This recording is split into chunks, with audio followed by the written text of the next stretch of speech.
ভিকি কৌশল যখন ছাওয়ার প্রচার নিয়ে ব্যস্ত, তখন শাশুড়িকে নিয়ে মহাকুম্ভে পৌঁছেছিলেন ক্যাটরিনা কাইফ। সেখানে অভিনেত্রীর নানা মুহূর্তের ছবি ছড়িয়ে পড়েছিল নেট দুনিয়ায়।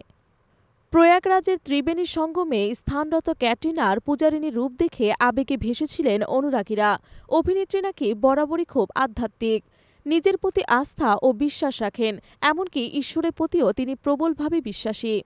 এক সাক্ষাৎকারে জানিয়েছেন ক্যাটরিনার দেবর তথা অভিনেতা সানি কৌশল। বৌদির সঙ্গে খুনসুটির সম্পর্ক সানির। নতুন কোনো ছবি মুক্তি পেলে বৌদির প্রতিক্রিয়াও সানির কাছে বেশ গুরুত্বপূর্ণ। মন দিয়ে ছবি দেখে তার মতামত জানান ক্যাটরিনা, এমনকি প্রয়োজনে করেন সমালোচনাও। দেবরের সঙ্গে বন্ধুর মতো সম্পর্ক তার। আবার আধ্যাত্মিক বিষয় নিয়েও দীর্ঘ কথোপকথন হয় বৌদি ও দেবরের।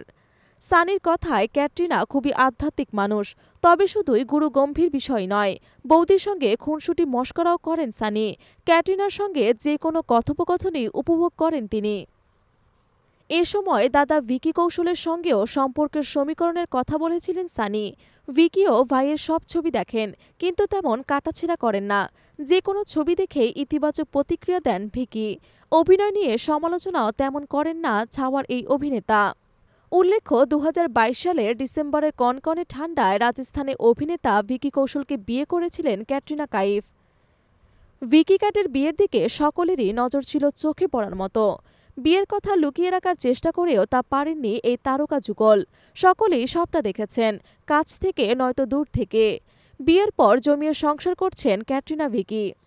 গ্ল্যামারাস এই অভিনেত্রী বরাবরই আধ্যাত্মিক মানুষ। হঠাৎই তিনি মহাকুম্ভে গিয়ে সন্ন্যাসীদের সঙ্গে কথা বলেন। তবে তাকে দেখে সেলফি তুলতে ছুটে এসেছিলেন পুণ্যপ্রার্থীরা। তাই বেগতিক পরিস্থিতিতে পড়তে হয়েছিল এই অভিনেত্রীকে। যদিও সেসব নিয়ে কোনো রকম বাজে মন্তব্য করেননি ক্যাটরিনা, বরং তিনি বলেছিলেন, অসাধারণ একটি অনুভূতি হচ্ছে, নিজেকে সৌভাগ্যবতী মনে হচ্ছে আমার। এই পরিবেশ, এখানকার সৌন্দর্যের একটা আলাদা মাহাত্ম্য আছে।